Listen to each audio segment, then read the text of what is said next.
जब चुनाव आयोग को भी लगा कि सच्चे झूठे आरोप होते हैं, तो इस पर रिसर्च की एक प्रक्रिया हुई। मानिएगा 5 साल रिसर्च के बाद वीवीपीएटी की इंट्रोडक्शन हुआ। ये वीवीपीएट क्या है?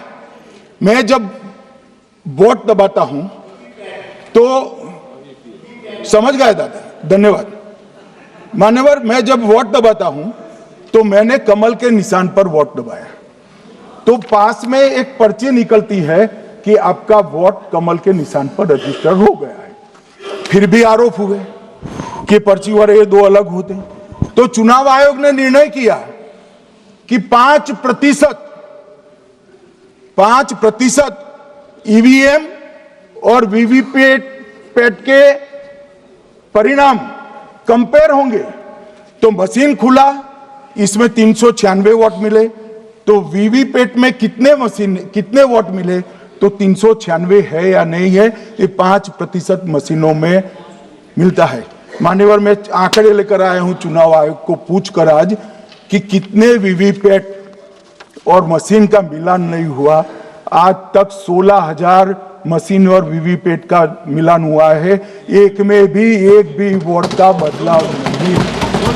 और ये जब मतगणना होती है तब उनके पोलिंग एजेंट बैठते हैं मान्यवर, परिणाम पर वो साइन करते हैं, दोनों प्रकार के मशीन के और वीवीपीएटी के परिणाम पर भी साइन करते हैं मान्यवर। और ये इस पर आरोप लगा रहे हैं मान्यवर।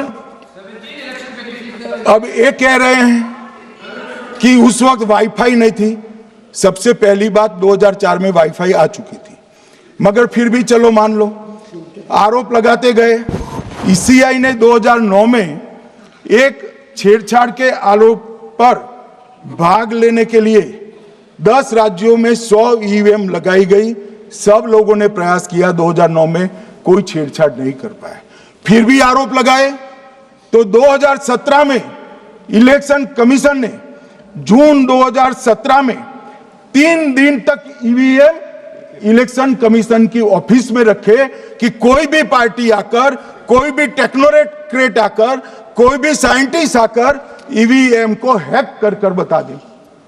ये तो गए ही नहीं, ये नहीं गए मान्यवर। ये सिर्फ प्रेस में आरोप करते, ना अदालत में जाते हैं, ना चुनाव आयोग के पर जाते मान्यवर। मगर एक्सपर्ट भी नहीं गए।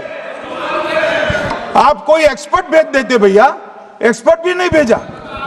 और मान्यवर 2017 में फिर चुनाव आयोग इस निर्णय पर पहुंचा कि आने वाले सब चुनाव ईवीएम से होते हैं।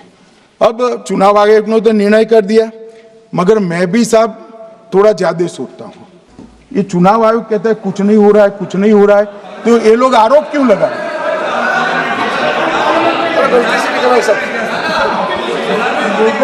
मान्यवर, मेरे शब्द कोई ऐसे हो तो काट दीजिए। काट दिया राहुल जी। मान्यवर, मैंने सोचा कि भाई कुछ गलती नहीं है मान्यवर, कोई गलती नहीं है, तो ये लोग विरोध क्यों कर रहे हैं? फिर मुझे याद आया कि मान्यवर, जब इनके जमाने में चुनाव होते थे, बिहार और यूपी में सरकारें बनाती होती थी, पूरे के पूरे वोट के बक्से हाईजैक कर लिए जाते। ईवीएम आने से ये बंद हो गया, ईवीएम आने से बंद हो गया। और मान्यवर, चुनाव की चोरी बंद हुई है, इसलिए पेट में दर्द हो रहा है। ईवीएम का दोष नहीं है, चुनाव जीतने का तरीका जनादेश नहीं था, करप्ट प्रैक्टिसेस थी, इसके कारण चुनाव जीतते थे। अब आज ये पूरे एक्सपोज हो चुके हैं। जब जनादेश पर चुनाव होता है तो आप जीत सकते हो, जीतो, स्वागत है उसका, मगर जब हारते हो तो अन्य कारण बताना, जैसे पहले मैंने कहा, ऐसा बताना ये ठीक नहीं है मान्यवर। कल मैंने लीडर ऑपोजिशन का भाषण स्वयं यहां बैठकर सुना है। पूरा भाषण उनका धागों में उलझ गया, थ्रेड्स में उलझ गया मान्यवर। ये कहते हैं पीएम का शेड्यूल देखकर चुनाव आयोग चुनाव तय करता है। मेरा सभी सांसद महोदय से करबद्ध निवेदन है कि चुनाव होने के पहले के 1 महीने पीएम का शेड्यूल, और पीएम को लगभग 24 और 16 कितना होता है, 40 महीना हो गया। इसमें से किसी भी 1 महीने का शेड्यूल दिखाओ। पीएम की गति ही इतनी है, कोई भी महीना उठाओगे तो इतने ही प्रवास करते हैं। मानवर, इसको चुनाव का कोई लेन देन नहीं है। हमारे प्रधानमंत्री जनसंपर्क में आजादी के बाद सबसे ज्यादा प्रवास करने वाला प्रधानमंत्री, और मैं जानता हूं साहब, मैं जानता हूं नरेंद्र मोदी जी को 2001 से मैं बता सकता हूं, एक भी दिन की छुट्टी नहीं, एक भी वैकेशन नहीं, लगातार जनता का काम करना। मैंने कभी नहीं देखा उनको वैकेशन में। कई बार इनका अनुकरण करने का प्रयास करते हैं तो बीपी बढ़ जाता है इतना, ये फिर उठ जाएंगे फिर। मान्यवर, ये पूरी चर्चा चुनाव सुधार पर थी। मैंने आज ये भी जांच करा,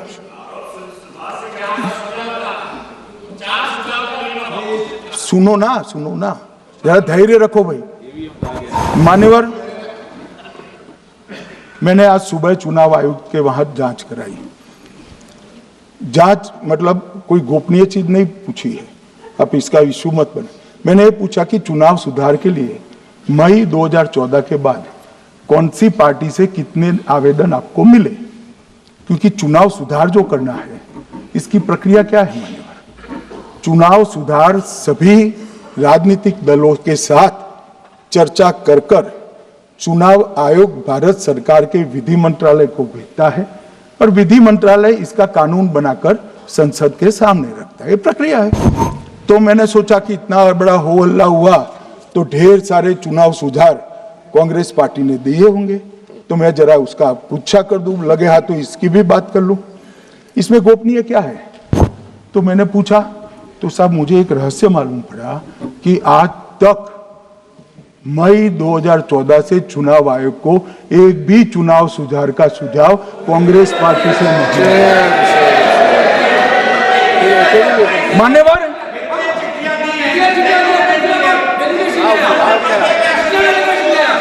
बैठे मैं बताता हूं।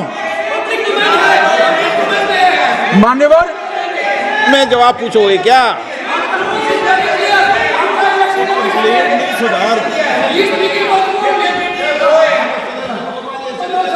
आप भी बोले, हर बोलने पर एक एक बार उठेंगे क्या? हर चीज का जवाब पूछेंगे क्या आप? नो, ये तरीका ठीक नहीं है। नो, ये तरीका ठीक नहीं है। नो माननीय सदस्य, प्लीज बैठिए बैठिए बैठिए बैठिए बैठिए बैठिए बैठिए बैठिए अच्छी परंपरा रखें। ओके,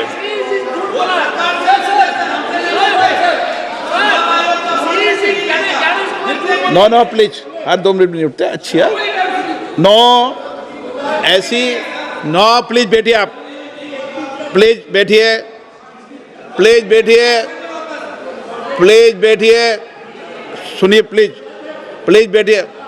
माननीय सदस्यगण, ये कभी परंपरा नहीं रही कि सत्ता पक्ष और प्रतिपक्ष का कोई भी माननीय सदस्य कभी बोल रहा हो तो हर विषय पर बैठे बैठे टिप्पणी करना या हर विषय पर खड़े होकर सवाल पूछना, ये परंपरा कभी नहीं रही। आपने भी भाषण दिया आज, आपको कोई ने बीच में उठ के पूछा कोई ने?